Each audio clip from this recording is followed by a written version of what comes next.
이재명 뭐 최고의 몸통이잖아요. 이재명 후보가 지금 현재까지도 지금 이제 새벽 2시가 넘었는데요. 현재까지도 입장문을 내놓지 않고 있고 선대위 차원에서의 입장문도 내놓지 않고 있어요.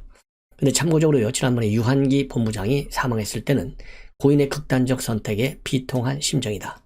실체적 진실을 밝히기 위해서라도 조속히 특검을 추진해야 하겠다. 이런 입장을 발표한 바 있어요. 그런데 이번 같은 경우는요, 지금 자영업자들이 최근에 많이 극단적 선택을 하고 있어요. 자, 그럼에도 그래서 이런 자영업자들의 이러한 뭐라 그럴까요? 이 사망과 관련해서는 입장을 또 밝혔어요. 예. 그런데 그럼에도 불구하고 이런 이 김문기 처장과 관련해서는 아무런 입장도 밝히지 않고 있습니다. 그러면 자영업자들한테는 뭐라고 입장을 밝혔느냐? 비통한 심정으로 삼가 고인의 명복을 빈다. 이 사람은요, 바로 뭐냐면 이 자영업자들이 최근에 여러 명이 생명을 끊었어요. 이 바로 이제 코로나 또 그다음에 이 민생경제의 파탄, 그것 때문에 그런 거죠. 자, 그러면서요, 이 코로나로 인해서 생활고를 겪던 자영업자 한 분이 극단적 선택을 했다는 소식을 들었다. 비통한 마음 가눌 길이 없다.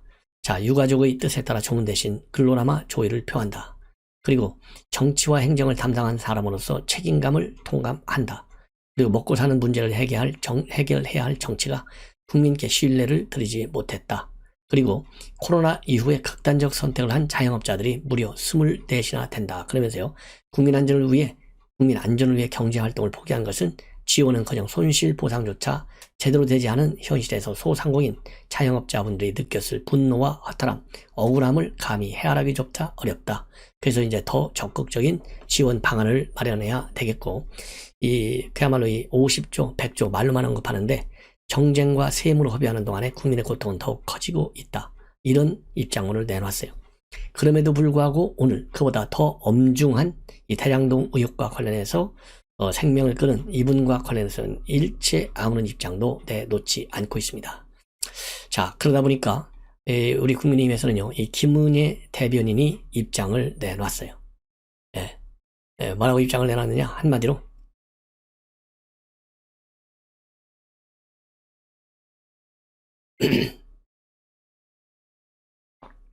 이렇게 입장을 내놓고 있습니다. 대장동 사건과 관련해서 논평, 조금 전에 나온 논평인데요.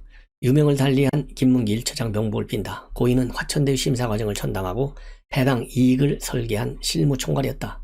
대장동의 비밀을 알고 있는 몇 안 되는 사람이기도 했다. 그러나 김 처장은 거대한 설계에 비춰보면 깃털이었다. 그분의 한없이 이거 뭐 이재명이잖아요. 그분의 한없이 관대했던 검찰이 꼬르자르기 수사로 명을 따른 죄밖에 없는 사람들만 잇따라 죽음으로 내몰리고 있다. 그러니까 이재명을 그분으로 한 것이고, 이 검찰 수사가 이재명한테는 안 오고 깃털들만 달고 있다. 이거를 비판하고 있는 거예요. 그러면서 책임을 져야 할 몸통은 숨고 힘없는 사람들만 짐을 짊어지고 떠나는 이 사태는 분명 비정상적이고 참담하다. 대장동 실무진들의 꼬리에 꼬리를 무는 비극에 대해서 설계자라던 이 후보의 책임있는 입장을 기다린다. 네. 그리고요, 이재명 후보가 대장동 의혹과 관련해서 특검에 찬성한다고 말은 하고 있잖아요. 그러면서 그 문제와 관련해서 특검 요청이 진심이라면 핑계만 수북했던 협상에 지금이라도 착수할 것을 이재명의 민주당에 지시하라. 이렇게 촉구를 하고 나섰습니다. 자, 그리고요, 이 원희룡 정책총괄본부장도 페북에다가 도대체 몇 사람을 죽음으로 몰아서 진실을 덮으려는 거냐, 이런 입장을 내놓고요. 김진국 민정수석 나름 원칙대로 강하게 진상을 파헤치려 했던 여파인 듯하다. 이재명 후보 쪽에서 김수석 아들 이슈를 터뜨려서 김수석을 날린 것 같아. 이게 바로 음모론이에요. 그러니까 이 김진국 수석이 대장동과 관련해서 파악한다는 걸 아니까 김진국을 날려야 되잖아요. 김진국을 날리기 위해서 아들 이런 비리 의혹을 폭로했다 이겁니다. 이게 음모론이에요. 이거를 지금 원희룡 본부장이 꺼내고 있는 거예요. 예. 자, 그러면서요, 지난 10일 날도 유한기 본부장이 극단 선택을 했는데 도대체 몇 사람을 죽음으로 몰아서 진실을 덮으려는 거냐. 몇 사람 죽음으로 본다고 결코 진실을 덮을 수는 없다. 이런 강한 입장문을 내놓고 있습니다. 예. 자, 그럼에도 불구하고 하여튼 어디까지 이 이재명 후보가 버티는지. 내일 아침 가면 아까 제가 그래서 유한기 본부장이 그런 불행한 일이 있었을 때 뭐라고 내놨는지 그 뻔할 뻔 아니겠어요? 비슷하게 되겠죠. 자, 그러면서요, 이 원희룡 본부장이 아까 말씀드린 대로 지금 이 김문기 처장의 죽음과 관련해서 입장을 내놓고 음모론적 시각으로 이제 또 한 번 소개를 하고 있는데, 최후 선택 전에 이 김문기 처장이 아내에게 문자를 보내고 아내가 옆 처장과 직원들에게 급히 전화해서 확인 결과 비극적 장면 이런 것을 알게 됐다. 그래서 고인의 사망 정황을 묘사하는 그런 글도 남겼고, 도대체 책임져야 할 웃대가리가 뭐 된다고 설쳐대고 시키는 대로 한 아랫사람들만 사법처리 불안과 권력, 폭력, 위협 사이에서 이러지도 저러지도 못하는 고통을 비극적 선택으로 마감해야 하는가, 이런 비판문을 내놓고 있어요. 자, 그러면 여러분들께도 제가 이미 이 김문기 씨 이 처장이 과연 어떤 역할을 했는지 제가 말씀을 드렸지 않습니까? 근데 이제 이후로 이 김문기 씨에 대한 이 내용들이 뉴스들이 또 많이 나오고 있어요. 그래서 제가 이미 말씀을 드린 대로 이 김문기 처장은 말하자면 대장동 의혹과 관련해서 최근에 지난 9일날 마지막 조사를 받았습니다. 피의자 신분이 아닌 참고인 신분이었고, 아직까지는 압수수색이라든가 구속영장 이런 상황은 전혀 없었던 것으로 지금 이제 확인이 되고 있고, 2015년도 대장동 개발 사업 진행 당시에는 개발 1팀장으로 일했는데요. 당시 개발 사업 2팀이 담당하던 일을 1팀이 담당하면서 바로 이제 유동규의 지시로 이 팀장, 김문기 처장이죠. 지금은 처장이 개발 사업 2팀을 맡게 됐어요. 그래서 이제 유동규의 최측근이다, 이런 의혹이 제기됐는데, 이 김 처장은 측근서를 완전히 부인했습니다. 그래서 김 처장은 이 화천대유가 참여한 하나은행 컨소시엄을 우선 협상자로 선정할 당시에 평가위원으로 참여했고, 시행사인 성남의 뜰에서 공사 몫으로 사회이사를 맡기도 했습니다. 그리고 성남도시개발공사가 공모사업 지침서와 사업협약서에 초과 이익 환수 조항을 넣지 않은 배경을 놓고 검찰에서 참고인으로 수사를 받아왔고, 최근에 변호사를 선임하면서 수사에 철저히 대비해온 것으로 그렇게 알려졌고요. 또 이 김 처장의 경우에는 이 개발 의혹이 불거진 이후에 공사를 퇴직한 정민영 변호사한테 이 관련 대장동 관련 내부 자료를 보여줬어요. 그것 때문에 이 성남도시개발공사에 감사를 받아왔습니다. 그래서 이 정 변호사가 대장동 개발 사업의 공모 지침서 작성부터 민감사업자 선정, 사업협약 및 주주협약 체결 과정, 실무 전반을 담당한 이 핵심 인물이에요. 정 변호사가. 근데 이제 뭐 퇴직했으니까 검찰 조사도 받아야 되고, 그래서 관련 자료를 보여준 건데, 이것이 잘못하면 검찰에서 본인에게 유리하게 진술하는 이런 자료로 활용됐을 가능성이 크기 때문에 말하자면 감사를 받아왔어요. 그래서 지난 9월 25일 날 당시 심사 자료를 보고 싶다라고 하는 정민용 변호사의 요청을 받고 현장에 있던 직원 2명이 참여한 가운데 당시 심의 결과를 보여준 것으로 알려져 있고, 이후 퇴직한 전 직원이 내부 자료를 열람한 것은 문제가 있다, 이런 지적이 제기돼서 감사를 결국은 받게 됐고요. 조만간 징계 여부가 결정될 상황이었다, 이렇게 알려지고 있어요. 자, 그런데 이렇게 극단적 선택을 한 가장 큰 이유는 뭡니까? 이 김문기 팀장이 말하자면 핵심 고리, 이재명과 연결된 핵심 고리와 관련된 정보, 말하자면 은밀한 기밀상을 많이 가지고 있을 것 아니겠습니까? 그래서 이러한 선택을 한 것이 아닌가 하는 생각이 들 때 상당히 안타깝다. 그래서 이번에 이제 이 사건이 다시 결국은 이제 정치권에 많은 또 파장을 야기할 것이고, 그 중에 이제 하나가 이 특검과 관련된 이런 논쟁이 또 여야간에 집중적으로 제기될 가능성이 커서 지금 정치권에서 상당히, 특히 이재명 측에서는요 긴장감을 갖고 이번 사건의 방향을 말하자면 앞으로의 흐름을 주시하고 있다, 이런 보도가 지금 나오고 있습니다. 그래서 참고적으로 말씀을 드리면 이 김문기 팀장의 경우에는요, 동부건설에서 부장을 지내다가 성남도시개발공사에 참여를 하게 됐어요. 그래서 여기에서 유동규의 최측근으로 지금까지 알려지고 있어요. 그리고 유한기 개발본부장, 건설업자 출신인데 U2로 팔렸던 이 유한기 바로 직속 산하부서에 장을 하면서 심사위원, 그래서 이제 초과이익 환수 조항을 삭제하는데 결정적 역할을 한 사람으로 그렇게 의혹을 받아왔습니다. 그래서 이제 유동규의 측근이기도 하고 유한기 개발본부장의 바로 직속 부서장의 간부예요.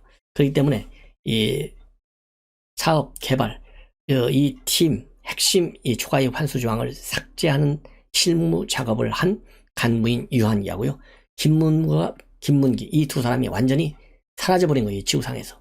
그러니까 초과이익 환수와 관련된 비리 의혹 수사하는데 굉장히 난관이 조성되고 있어요. 이것 때문에 이게 바로 뭐냐, 아까 김은희 의원도 지적했지만은 검찰이 너무나 봐주기 수사, 시간만 질질 끄는 수사, 이러다 보니까 유한기 본부장도 생명을 끌게 됐고 김문기 팀장도 생명을 끊는, 그러니까 검찰의 수사 방식, 수사에 말하자면 미진함, 이런 걸로 인해서 속전속결을 했으면 이런 불상사가 없을 거 아니에요. 그래서 이 검찰, 김호수 검찰의 정치적인 법적 책임 문제도 앞으로 크게 제기될 가능성이 크고요. 이런 것 하나만 보더라도 왜 우리가 정권 교체를 해야 하는지 우리 시청자 여러분들께서 충분히 짐작하실 것이다 라고 판단이 듭니다. 이 바로 초과이익 문제, 이 수천억, 그야말로 뭐 조 단위의 초과이익, 이것 때문에 지금 이제 대장동 사태가 문제가 되는 것 아니겠습니까? 자, 이거와 관련해서 가장 핵심인 유한기와 김문기가 세상을 떠나버린 거예요. 그러니까 결국은 수사가 이제는 불가능한 상황으로 빠질 수밖에 없는 이런 역설적 환경이 지금 된 겁니다. 자, 이제는 이제 이 정도로 하고요. 그 다음에 아까 말씀드린 자영업자의 극단적 선택에 대해서 즉각적으로 입장문을 내놨지 않습니까? 그러면 자영업자들 요새 지지율이 어떤지 조선일보의 홍영림 기자가, 여론조사 전문 기자가 분석을 했어요. 지금 이재명 후보가 뭐 50조, 100조 이걸 내놓고 있고 아주 적극적으로 셀링을 하고 있잖아요. 그러다 보니까요, 이게 먹히고 있답니다. 이 먹히고 있는 근거, 한국리서치 KBS 조사한 내용을 보면 이 자영업자에 대한 대선 후보 지지율이 10월 중순, 10월 26일, 28일 날 윤석열의 경우에는 40, 이재명은 38.6, 윤석열이 올랐었어요. 그런데 지금은 이게 이재명의 경우는 올라가요. 11월 5일 경에는 32.2%로 빠져. 그러다가 12월 17, 19일 이때는 지금 바로 최근 43.4%로 약 11%나 뛰어 올랐어요. 그런데 윤석열의 경우에는 10월 26일에서 28일 경우에 8일에 40.0%다가 39.6으로 떨어졌다가 11월 5일, 7일 날 이번에는요, 얼마로 떨어졌느냐? 31.1. 그래서요, 이재명이는 11%가 올라가고 윤석열은 9%가 빠져. 그 다음에 한국갤럽은 또 어떠냐? 비슷해요. 한국갤럽의 경우에는 10월 세 번째 주는 윤석열은 44%에서 시작해다가 11월 세 번째 주는 54로 올라갑니다. 12. 그러다가 12월 세 번째 주 지금은 얼마로 떨어졌느냐? 35로 떨어졌어요. 거의 20%, 19%가 빠지는 거예요. 그런데 이재명은 어떻게 됐느냐? 10월 세 번째 주에는 36으로 시작하다가 11월 세 번째 주 한 달 후에는 30, 그러다가 다시 12월 세 번째 주 또 한 달 후에는 30에서 40으로 15%를 치고 올라가요. 그러니까 윤석열은 20%가 빠지고 이재명은 15%가 치고 올라가고, 그래서 두 후보의 편차가 10%로 바뀌는 거예요. 그래서 이 한국갤럽과 한국리서치 지금 현 시점 다시 정리해드리면 이재명의 경우에는 KBS 조사는 43.4 대 31.1로 약 12%가 이재명이 높고, 한국갤럽은 45 대 35로 10%가 자영업자 지지율이 높은 거예요. 이거는 뭐냐? 이재명 후보가 지난 20일 날 소상공인 자영업 정책을 발표하면서 100조 추경안을 내놨어요. 이거를 엄청 지금 팔아먹고 있는 거예요. 그 다음에 또 하나, 이런 것들이 가장 큰 영향을 주고 있다는 것이죠. 자, 김정인 위원장이 오늘 심야에 라디오 인터뷰를 통해서 발표한 내용을 보면 상당히 군기 잡기에 나선 것 같아요. 우선 조직적인 측면에서 보면 이거 대형 항공모함인데 이거 이제 기동 헬기 정도로 운영을 해야 나가겠다, 이런 입장을 밝히고, 그 다음에 이런 선대위를 전면 개편하겠다라는 입장도 내놓고 있어요. 이 과정에서 틀림없이 반발하는 사람이 있을 텐데 이거는 내가 책임지고 정리하겠다. 그래서 상당한 이 인적 쇄신과 조직 개편, 이 태풍이 불 것 같은 느낌이 나옵니다.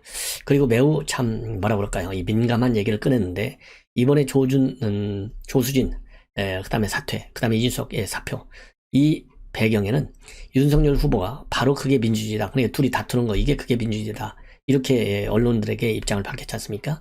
이게 이준석을 자극한 것 같다. 이런 입장을 내놨어요. 자, 그래서 이 과감하게 정리하겠다라고 하는 것은 결국 이준석 대표가 제일 문제시하는 게 뭡니까? 윤핵관이잖아요. 윤핵관들과 같은 사람들, 즉 윤석열 쪽에만 치우쳤다고 판단하는 사람들을 정리하겠다는 얘기가 아니냐. 이런 또 해석도 나올 수 있는 대목이에요. 그래서 이 김종인 위원장이 이 언론을 통해서 밝힌 내용을 보면 큰 흐름에서 이 윤석열 후보의 책임론을 은근슬쩍 건드리고 있다고 하는 점이 하나의 특색이다. 그래서 지금 이제 완탑으로 가고 있는데 본인에게 완탑 전권을 준다고 윤석열 후보가 이미 총괄위원장 수락했을 때 발표를 했잖아요. 그 울산에서. 자, 이거에 대해서 다시 한번 윤석열 후보, 그러니까 그때 일주일 정도 버텼지 않습니까? 자, 이번에 다시 윤석열 후보를 군기 잡는 것이 아니냐. 저는 그런 생각이 들어요. 자, 그래서 이렇게 윤석열 후보를 한쪽으로 이번 사태와 관련해서 책임론을 슬쩍 부각하고 있고, 다른 한편으로는 또 이제 김종인 위원장 뭐라고 얘기하고 있느냐. 이거 이준석 대표가 고집이 세기 때문에 그렇게 금방 내 들어올 것 같지는 않다. 안 들어올 수도 있다. 이런 가능성을 시사하고 있어요. 그래서 제가 항상 김종인 위원장 얘기할 때, 논평할 때 여러분들께 당부드리는 말씀은, 김종인 비대위원장은 워낙 노련한 선수 중에 선수이기 때문에 어떨 때는 입으로 흘러나오는 말은 본인의 머릿속에 있는 생각과 반대로 하는 얘기가 있어요. 뭐 여러분들 큰 행보를 보면 뭐 제게 짐작하실 거예요. 제가 이미 여러 차례 해석을 이 사례를 들은 바 있는데요. 오늘은 심야 방송이기 때문에 그 사례 다시는 들지 않겠고, 자, 그래서 오늘 이후선 김종인 위원장이 뭐라고 얘기했는지, 그리고 이준석 대표가 오늘 기자회견을 한 다음에 또 조수진 의원이 선대위 완전히 사퇴하겠다라는 입장을 밝힌 이후에 또 심야에 이준석 대표가 한 얘기, 이런 것들을 갖다가 여러분들께 중요 메시지로 제가 해석을 해 드리려고 합니다. 자, 그래서 김종인 위원장이 먼저 뭐라고 얘기했느냐, 이준석 대표 복귀 가능성 있느냐, 이런 CBS 라디오 인터뷰에서 한 얘기인데요. 진행자가 물으니까 이 대표하고 얘기를 해봐야 되겠지만은 이 대표의 성격상 다시 복귀하리라고 기대하기는 어려운 것 같다. 제가 보기에는요, 일단 어렵다고 해야지 뭐 내가 설득하면 복귀할 거야 이렇게 되면 이준석 체면도 안 쓰고 또 본인이 노력한 의미도 없어지잖아요. 이렇게 해서 이준석이 복귀 안 해 이렇게 해놓고 나중에 극적으로 복귀시켜야만이 본인의 정치력, 리더십, 그리고 이거를 평가받을 수 있는 좋은 기회가 오는 거예요. 그래서 이 대표의 성격을 들면서 복귀 안 한다, 이렇게 지금 판을 깔고 있는 거라고 저는 봅니다. 그리고 이 대표가 오늘 아침에 휴대전화로 상임 선대위원장직을 사퇴한다고 문자를 보내왔는데, 바로 전화를 걸어서 즉흥적으로 생각하지 말고 당 대표이고 더군다나 상임 선대위원장이니까 참고 지나가야지 깊이 생각하라, 이렇게 얘기를 한 뒤에 전화를 걸었다 설명을 하고 있어요. 그러니까 이 얘기는 결국 이준석 대표 사표하기 내기 전에 나하고 다 상의한 거야, 나는 놀라지 않았어, 이 얘기입니다. 그러면서요, 조수진 의원이 조금 실수했다, 내가 당사자인 조수진 의원에게 오늘 오전에 이 대표를 찾아가서 정중하게 사과를 하고 문제를 풀라고 했는데 오전까지는 사과 없이 지나갔다. 이 대표는 사과를 제대로 받지 못하는 상황이 되니까 점점 불쾌한 감정을 갖게 됐다. 이 얘기는요, 뭐 이 김종인 위원장이 이걸 거짓말할 사람은 아니잖아요. 오전에 사과를 하겠으면 바로 사과를 했어야지. 이거는 조수진 의원 분명히 잘못한 겁니다. 이 사태에 대해서 반드시 정치적 책임이 앞으로 크게 제기될 수도밖에 없는 것 아니냐, 이런 생각도 듭니다. 자, 그리고요, 그래서 이제 조수진 징계 가능성까지 거론하고 있어요. 아무리 지금 선거철이라고 해도 위계 질서가 있다. 후보 말만 듣고 다른 사람의 말은 안 듣겠다고 할 것 같으면 이 선대위 조직 자체가 제 기능을 할 수 없다. 분명하게 얘기해서 조 최고위원이 좀 오버해서 이야기하지를 않았나. 자, 여기에서 말이죠, 분명하게 얘기했다. 이 분명하게, 이 수식어가 굉장히 중요해요. 그러니까 군기 잡는데 조수진이 말하자면 뭐라 그럴까요? 이 재물로 한번 내가 검토하겠다, 이런 얘기예요. 그리고 당 차원의 징계 가능성도 언급하고 있어요. 당은 당규가 그런 걸 어떻게 징계해야 되는지 정했는지 모르겠는데 앞으로 검토하겠다. 그리고 이준석 대표의 사표, 이것이 대선을 포기한 해당행위 아니냐, 이런 질문과 관련해서는요, 그렇지 않다. 이 대표가 상임선대위원장을 그만뒀다고 해서 대통령 선거에 대한 적극적 역할을 안 할 수는 없을 것이다. 이 대표의 향후 정치적인 생명도 내년 대선을 어떻게 치르느냐에 달려 있다. 예, 그러니까 이거는 해당 행위 아니야. 이렇게 지금 결론을 내렸잖아요. 자, 이것도 말이죠. 해석하기에 따라서 예를 들어서 똑같은 일을 두고 법원에 따라서 하나는 무죄, 하나는 유죄잖아요. 이 대표의 이 바로 사표를 낸 거, 이거 해당 행위일 가능성도 배제할 수 없다고 봅니다. 그래서 대통령 선거가 실패하면 결국은 국민의힘 자체가 생존의 위협까지 느낄 수밖에 없고, 그러면 본인의 정치 진로도 앞으로 좋지 않기 때문에 설사 지금 상임위원장을 그만뒀다고 해도 대선에서 당대표로서의 역할은 충실히 하지 않을까 생각한다. 제가 보기에는요, 바로 이 문제. 왜냐하면 이준석 대표 지금 이제 36살이에요. 자, 70까지만 한다고 가정해도 이준석 대표 나이로 볼 때 지금도 70 되신 분들 뭐 열심히 뛰고 있잖아요. 뭐 70 중반, 아니 좀 박지원 원장 80이에요. 예. 그리고 뭐 지금 현재 국민의힘 국회의원들 70 중반 넘으신 분들도 몇 명 있어요. 그러니까 이준석 대표 나이가 36이니까 조금 지나면 아마 80, 90까지도 정치할 거예요. 그런데 이번에 만약에 복귀를 안 하면요. 복귀를 안 하면 이준석 대표 지금 차기를 노리는 거 아니겠어요? 차차기 이번 말고 그 다음 2027년도 이거 어림도 없습니다. 그리고 종로 나가는 거 완전히 물 건너가요. 물론 말로 종로 안 나간다고 했죠. 실제로 안 나갈 가능성도 있어요. 자, 그렇지만은 어쨌든 상당한 기간 안에의 정치 이 큰 길, 이준석 대표한테는 완전히 사라지는 거예요. 저는 그래서 자신 있게 이준석 대표가 돌아와야만 하고 돌아올 거다. 만약에 안 돌아온다? 끝나는 겁니다. 이런 끝나는 그야말로 이 데드엔드라고 그러죠. 영어로는 돌아오는 길이 없어요. 더 이상. 예. 딱 길 막히는 길로 본인을 끌고 갈 것이냐. 이준석 대표가 얼마나 약한 사람인데 천만의 말씀이다. 저는 그런 얘기를 지금 드리는 거예요. 그러면서요. 또 이 대목에서도 윤석열 후보에게 조금 책임을 주고 있어요. 뭐라고 했냐. 윤 후보가 정치를 처음 하는 분이라 이 사람 저 사람 도와준다고 하니까 망라해서 배치해서 지금과 같은 현상이 나타났다. 각자 장기 자랑하려다 보니까 선거운동은 제대로 할 수 없는 것이다. 야, 이게 그러니까 윤석열 책임론을 부각하는 거예요. 또 이준석도 윤석열 책임론을 부각하려는 이 워딩이 또 나와요. 그러면서 욕을 먹더라도 내가 완강하게 끌고 가려는 자세를 갖는 수밖에 없고, 선대 본부를 제대로 끌고 가면 중간에 이상한 소리를 하는 사람들이 생길 것이고, 그런 사람들은 과감하게 조치를 할 수밖에 없다. 예, 이 얘기가 바로 뭡니까? 지금 윤핵관을 건드릴 가능성. 그러니까 좀 윤석열 후보 편에만 서서 활동을 하려고 하는 사람들에 대한 말하자면 경고의 메시지. 그리고 김건희 씨 대응과 관련해서는 한 번쯤은 후보 배우자가 나와서 사과해야 한다.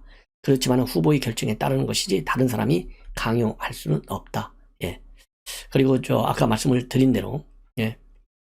김정인 위원장도 이번 선대위 마찰 없이 가야 되는데 이런 불상사가 발생해서 죄송하다. 아무리 선거철이라고 해도 위계 질서가 있고 후보 말만 듣고 다른 사람 말을 안 듣겠다고 하면 선대위 조직 자체가 제 기능을 할 수 없다. 이거는 이제 조수진 의원이 지난 20일 비공개 선대위에서 내가 왜 그쪽의 명령을 들어야 하느냐, 나는 후보 말만 듣는다, 이 얘기를 바로 지적한 것이에요. 그리고 윤석열 후보가 이러한 마찰과 관련해서 그게 바로 민주주의다라고 언급한 것이 오히려 이 대표를 더 자극하지 않았나 생각한다. 이 대목도 바로 김종인 위원장도 윤석열의 책임론을 또 꺼내드는 표현이나 마찬가지예요. 자, 그래서 제가 볼 때 사실의 해석은 각자 달라요. 아까 조금 전에 말씀드렸잖아요. 1심은 유죄, 2심은 무죄. 이런 거 똑같아. 그래서 이번 이렇게 이준석 대표가 극단적으로 사표까지 낸 거, 우선 징계감도 아니다. 그 결정에는 윤석열 후보가 민주주의라고 한 점, 이것도 자극을 했다.